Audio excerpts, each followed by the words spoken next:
Hello friends, welcome. My self Gaurav Rajwade and मैं आपका स्वागत करता हूँ हमारे क्लासेस में, that is 21 bit education private limited में। लास्ट लेक्चर में हमने फिजिक्स में क्या देखा था? प्रूफ्स कर दिए थे सारे, बहुत इंपॉर्टेंट प्रूफ्स थे, 4 प्रूफ्स थे। अभी देखो एकदम इंपॉर्टेंट कॉन्सेप्ट कर लेंगे, that is what moment of inertia. First lecture में इसे इंट्रोड्यूस कर दिया है। मोमेंट ऑफ इनर्शिया हमने क्या देखा था? I is summation of mi ri square where I varies from 1 to n। याद है? तो तभी क्या था, वो डिस्क्रीट ऑब्जेक्ट था। मतलब क्या? That object consisting of discrete particles, n particles थे, तभी ये फॉर्मूला एकदम करेक्ट था। बट अब क्वेश्चन देखो, क्वेश्चन क्या रेज हो रहा है?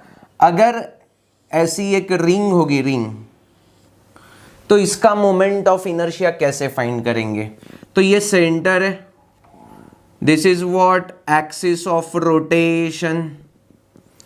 तो इसके अलोंग मुझे मोमेंट ऑफ इनर्शिया फाइंड करना है। ये सेंटर है तो मैं इसको IC बोल देता हूं।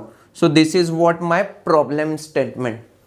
अब लास्ट ईयर तक इसके डायरेक्ट फॉर्मूलाज थे, बट ये मेरी रिस्पॉन्सिबिलिटी है, मेरे हर एक बच्चे को इसका प्रूफ भी समझ में आना चाहिए, बुक में हो या ना हो, क्योंकि हमें JEE, नीट, ये सारे एग्जाम्स, कॉम्पिटिटिव एग्जाम्स देने हैं, KVPY का एग्जाम देना है। तो ये बेसिक कहाँ से ये आंसर आ रहा है, डायरेक्ट आंसर हमें पता होगा ही यार, सम सॉल्व करते करते हमें रट्टा हो जाएगा, बट हमें कॉन्सेप्ट पता होगा तो 10 जगह पे हम यूटिलाइज कर सकते हैं। सो देखो मैं क्या बोल रहा हूँ, प्यार से सुनो। कभी भी प्रूफ को स्टार्ट करते समय ना, देखो जैसे हम इलेक्ट्रोस्टैटिक में टेस्ट चार्ज लेते थे, तो वैसे यहाँ पे देखो, हाँ, टेस्ट मास ले लेता हूं, दैट इज व्हाट छोटू सा मास। तो छोटू से मास को हम कैसे रिप्रेजेंट करते हैं? DM से। तो ये छोटू सा मास है और ये एक्सिस ऑफ रोटेशन है जहां पे मुझे मोमेंट ऑफ इनर्शिया फाइंड करना है। तो ये डिस्टेंस कितना है? R। Is that clear to you? तो मैं छोटू से मास की वजह से छोटू सा IC क्रिएट होगा। आप छोटू सा IC कैसे दिखाएंगे? DIC। जैसे यहाँ पे मास का छोटू सा मास DM से दिखा है, वैसे यहाँ पे छोटू सा मोमेंट ऑफ इनर्शिया DIC मैंने बता दिया, दैट इज नथिंग बट, अब ये पॉइंट मास है ना, मतलब डिस्क्रीट वाला फॉर्मूला लगेगा, मास इनटू डिस्टेंस का square. So what we get, mass into distance कितना है? R, तो R का square. So this is what my छोटू सा moment of inertia due to छोटू सा mass. Is that clear to you? अब देखो ये टोटल मास कितना है? Capital M। तो मैं ऐसा बोलूं ये कंटिन्यूअस है ना, तो कंटिन्यूटी में इंटीग्रेशन यूज होगा, ये समेशन रिप्लेस बाय इंटीग्रेशन। देखो देखो देखो, ये कंटिन्यूअस पार्टिकल्स होंगे ना, डिस्क्रीट नहीं होंगे। तो ये मैथ्स का बेसिक रूल है, summation get converted into integration for continuous thing. Is that clear to you?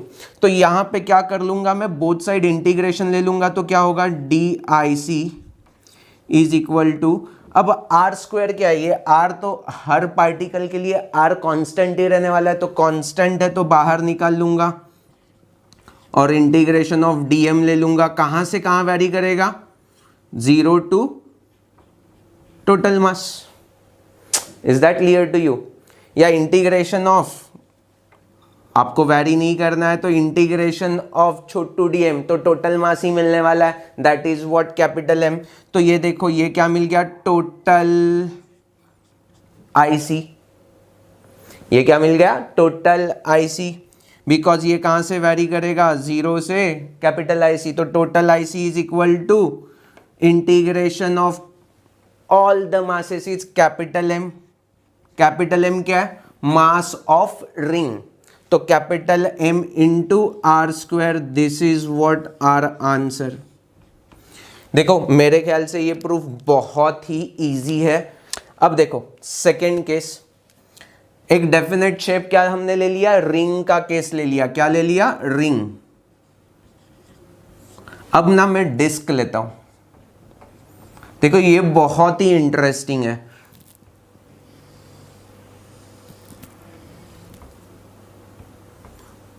So this is what disc. अब रिंग क्या था, हमने थोड़ा 1D जैसा वायर जैसा ले लिया। अब ये डिस्क मतलब प्लेन जैसा ले लेंगे, प्लेन तो 2 डायमेंशनल चीज होगा। अब यहां पे देखो ये एक्सिस ऑफ रोटेशन है, तो मुझे आईसी निकालना है। मेरा टास्क डिफाइंड हो गया, क्या, moment of inertia at the center निकालना। Is that clear to you? अब देखो क्लास, अब मैं इसको डील कैसे करता हूं। मुझे एक कॉन्सेप्ट समझ में आ गई कि ऐसा रिंग होगा तो रिंग का मास इंटू डिस्टेंस का square, that is what our answer. तो मैं क्या करता हूं, यहां पे भी एक रिंग बना देता हूं जो x डिस्टेंस पे होगी। ये डिस्क का रेडियस कितना, r है। Is that clear to you? अब इसका मैं ना थोड़ा सा टॉप व्यू निकाल, ये सेंटर है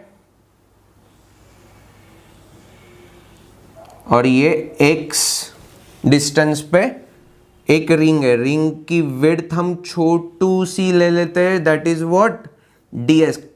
इसकी विड्थ कितनी है, dx।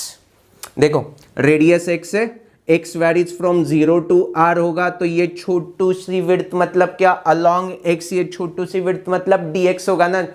जैसे इस प्रूफ में छोटू सा मास dm बोला था, वैसे ये छोटू सा x मतलब dx बोल दू। यहां तक क्लियर है? अब देखो ये रिंग है जिसकी विड्थ एंड रेडियस मुझे पता है। अब मेरा फर्स्ट काम क्या होगा, देखो देखो देखो, अब मेरा बात सुनो, ये एनालॉजी है, आपको समझना है।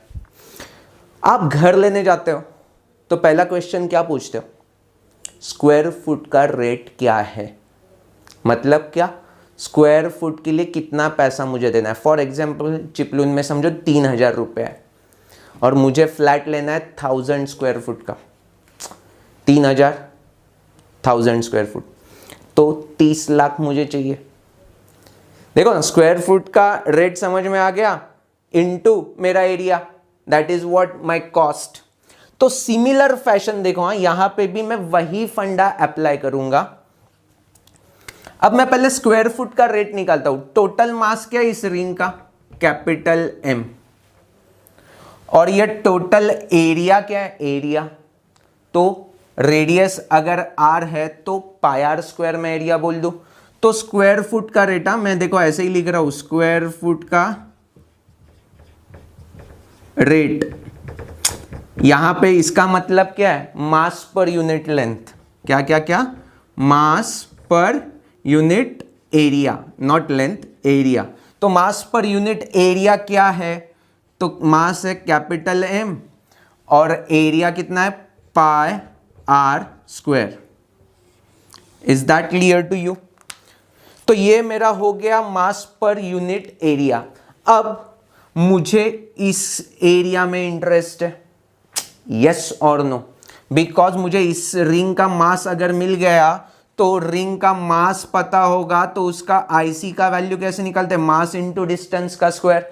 तो अभी मैं क्या करता हूं, देखो इस रिंग का पहले एरिया निकालता हूं, क्योंकि देखो स्क्वायर फुट का रेट है इंटू मुझे कितना एरिया चाहिए 1000 स्क्वायर फुट, तो इंटू 1000 करूंगा तो टोटल कॉस्ट मिलता है। तो यहां पे ये स्क्वायर फुट का रेट है इंटू इस रिंग का एरिया कितना होगा। प्यार से देखो, अगर ये सरकमफरेंस मैंने 2 पाई x बोल दिया into width, that is what dx, तो ये मेरा 1000 स्क्वायर फुट जैसा ये क्या हो जाएगा, interested area into square foot का रेट। तो कुछ कैंसिल हो रहा है, पाई पाई गेट कैंसिल, तो मुझे क्या मिल जाएगा, मेरा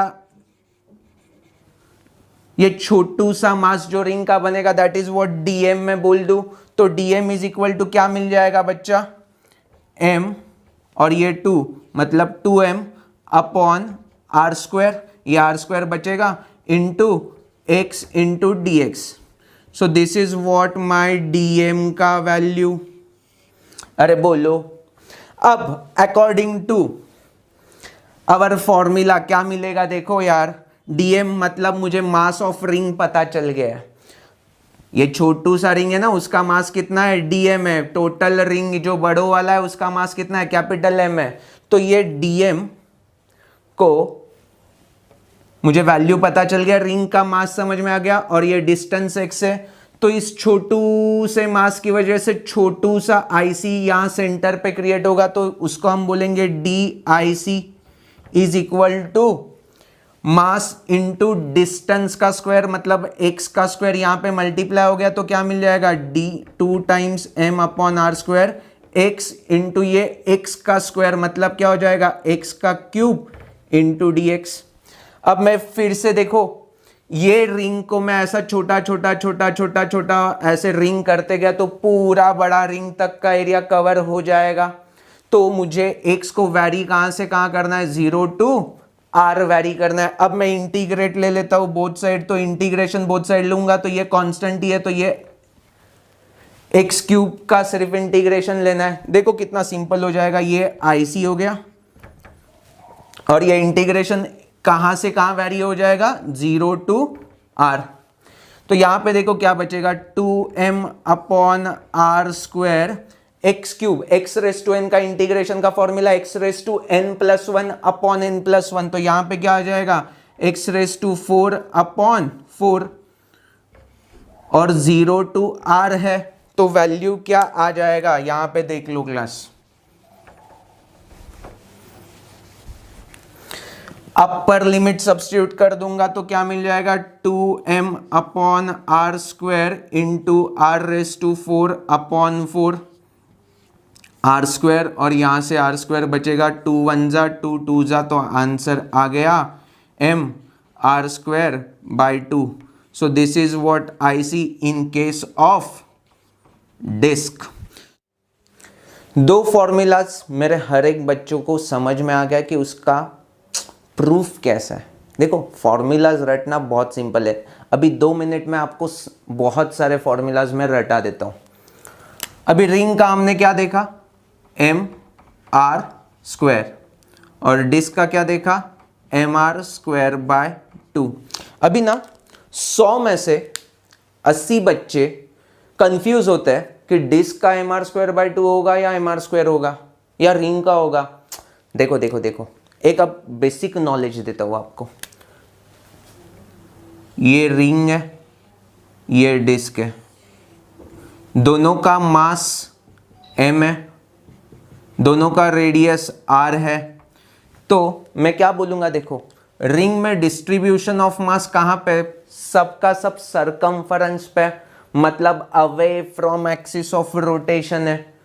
तो IC का value, moment of inertia depends on distribution of mass ना, जितना अवे रहेगा उतना I बढ़ो, तो डेफिनेटली रिंग का ही I बढ़ो होगा ना, और इसका क्या होगा, छोटू, और इसका क्या होगा, मोटू। Is that clear to you? देखो इस कॉन्सेप्ट को भी समझ में आ गया ना आपको, तो आप कभी फॉर्मूलाज में कंफ्यूज नहीं होंगे। और एक देख लो, रिंग के ऊपर रिंग के ऊपर रिंग के ऊपर रिंग रखा तो क्या बन जाएगा, हॉलो सिलेंडर। तो हॉलो सिलेंडर एंड रिंग का फॉर्मूला सेम ही है। डिस्क के ऊपर डिस्क के ऊपर डिस्क रखा तो क्या मिलेगा, सॉलिड सिलेंडर। तो सॉलिड सिलेंडर एंड डिस्क का फॉर्मूला सेम ही है, रिंग एंड हॉलो सिलेंडर का same, disc and solid cylinder का same. Is that clear to you? देखो 4 फॉर्मूला मजाक मजाक में बन गया। अब देखो हॉलो स्फीयर,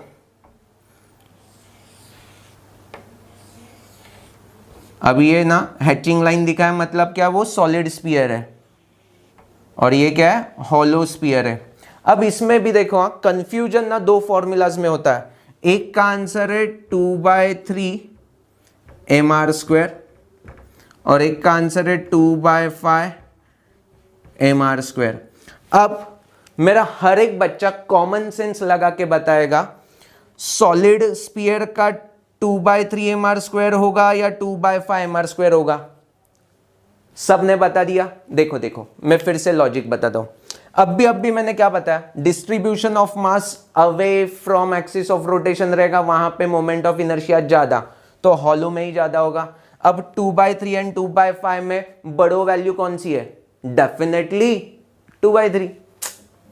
सो इसीलिए हॉलो का क्या आ जाएगा? 2/3 mr² एंड सॉलिड का क्या आ जाएगा? 2/5 mr²। देखो 4 फॉर्मूले और ये 2 फॉर्मूले, 6 फॉर्मूले रट लिए। और लास्ट वाला फॉर्मूला है रॉड होगा। अब ये 1 डायमेंशनल रॉड है, इसका विड्थ हम लोग कंसिडर नहीं कर रहे, सिर्फ लेंथ दिया हुआ है L। तो इसके सेंटर में से अगर मोमेंट ऑफ इनर्शिया निकालना है तो उसका फॉर्मूला है ml²/12। That's it. देखो क्लास, इस लेक्चर में हमने क्या किया? 2 प्रूफ किए, रिंग एंड डिस्क का, एंड 7 फॉर्मूला रट्टा मार दिए। देखो कॉन्सेप्ट के हिसाब से वो 2 प्रूफ बहुत ज़्यादा इंपॉर्टेंट है। मे बी आपको इंटीग्रेशन का नॉलेज नहीं होगा तो आपको अभी अच्छी तरह से नहीं समझा होगा। ट्रस्ट मी, मुझे थोड़ा टाइम दे दो, इंटीग्रेशन के लेक्चर सीरीज कुछ दिनों के बाद स्टार्ट हो जाएगा तो वहाँ पे वो क्लियर हो जाएगा। बट वो जो फॉर्मूलाज है ना, वो स्टेट बोर्ड के पॉइंट ऑफ व्यू से या न्यूमेरिकल सॉल्व करने के पॉइंट ऑफ व्यू से बहुत ही ज़्यादा इंपॉर्टेंट है। तो दोनों चीज़ें इक्वली इंपॉर्टेंस रखती है, एक कॉन्सेप्ट वाइज और एक एप्लीकेशन वाइज। होपफुली आपको हर एक चीज़ आज के लेक्चर की समझी होगी।